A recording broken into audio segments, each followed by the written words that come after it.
হযরত ওমর রাদিয়াল্লাহু আনহু এবং মিশরের গভর্নরের ছেলের বিচার। হযরত ওমর রাদিয়াল্লাহু আনহু এর শাসনামলে মিশরের গভর্নর ছিলেন ওমর ইবনুল আস রাদিয়াল্লাহু আনহু।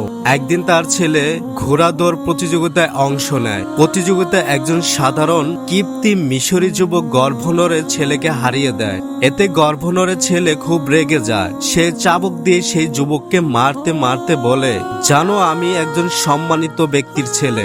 অত্যাচারিত যুবকটি ন্যায় বিচারের আশায় অনেক দূরের পথ পাড়ি দিয়ে মদিনায় হযরত ওমর রাদিয়াল্লাহু আনহু এর কাছে পৌঁছালো। তিনি সব ঘটনা মনোযোগ দিয়ে শুনলেন। ওমর রাদিয়াল্লাহু আনহুর সঙ্গে সঙ্গে মিশরের গভর্নর আমর ইবনুল আস রাদিয়াল্লাহু আনহু এবং তার ছেলেকে মদিনায় আসার নির্দেশ দিলেন। কয়েকদিন পর তারা উপস্থিত হলে ওমর রাদিয়াল্লাহু আনহু সেই কিবুতি যুবকের হাতে একটি চাবুক তুলে দিয়ে বললেন, যে তোমাকে অন্যায় ভাবে মেরেছে তুমি তাকেও একইভাবে আঘাত করো। যুবকটি গভর্নরের ছেলেকে কয়েকটি আঘাত করলো।